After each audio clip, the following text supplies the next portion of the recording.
Palamuru Rangareddy project 2 ఏళ్లలో పూర్తి చేస్తారన్న కేసీఆర్ 10 ఏళ్లైనా ఎందుకు 25% పనులు పూర్తి కాలేదని ప్రశ్నించారు జూపల్లి కృష్ణారావు. ఎన్నికల ముందు ఒక పంపు ఆదరాబాదరాగా ప్రారంభించి మొత్తం పూర్తయినట్లు బిల్డప్ కొట్టారన్నారు. 10 ఏళ్లు చేయని వాళ్లు ఈ ప్రభుత్వాన్ని నిలదీసే హక్కు లేదన్నారు మంత్రి జూపల్లి. పంపు ఆదరాబాదరగా ఎలక్షన్ ముందు స్విచ్ ఆన్ చేసి మోటార్ పంప్ చేస్తే ఒక మోటార్ నీళ్లు నారాబాదర పడ్డాయి. నారాబాదర పడ్డ తర్వాత ముందుకు పోవాలి కదా, ముందుకు పోవాలంటే కెనాల్ పూర్తి కావాలా. కెనాల్ ఇప్పటికీ పూర్తి కాలేదు, అంటే 10 సంవత్సరాలు కెనాల్ పూర్తి కావాలి. కెనాల్ పూర్తి కావాలంటే దాన్ని ఇప్పటి వరకు సెకండ్ రిజర్వాయర్కి నీళ్ళు పోవు.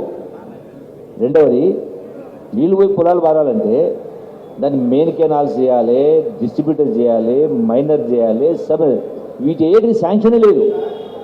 కేవలం ఎలక్షన్లో లబ్ధి పొందడం వరకు మాత్రమే చేసిన కార్యక్రమం. దీన్ని బట్టి ఎవరికి తెలివి ఉందా ఎవరికి తెలివి లేదని అర్థమవుతుందా? 10 సంవత్సరాలు. మరి ఈ ప్రభుత్వం వచ్చి 7 మాసాలు అయింది. 7 మాసాల్లో 3 మాసాలు పార్లమెంట్ ఎన్నికల్లో పోయింది. ఎలక్షన్ కోడ్ ఏ అధికారిని పిలిచి మాట్లాడే పరిస్థితి లేదు. మొదటి 3 మాసాలు గవర్నమెంటు, ఎస్టాబ్లిష్మెంటు, శాసనసభ సమాజం జరిగింది. అంటే మరి ఇటువంటి తప్పుడు ఆరోపణలు చేస్తూ ముందు పోలే. రెండో మాట ఏమంటాడు అంటే ఈ పాలమూరు ప్రాజెక్టు మొదలైతే కదా కాదు, దీన్ని పూర్తి అయితే కదా, పూర్తి కాదు 20% కాదు, సక్సెస్ ఇవ్వలే. రెండో మాట ఏమంటాడు కల్వకుర్తి ఎత్తిపోతల పథకంలో కేవలం 3 టీఎంసీ రిజర్వాయర్నే అన్నాడు.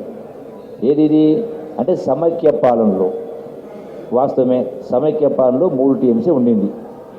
మరి సమైక్య పాలనలో 3 టీఎంసీ ఉంటే గడిచిన 10 సంవత్సరాలు మీరు ఉన్నారు కదా, మరి ఎందుకు దాన్ని 25 టీఎంసీ చేయలే?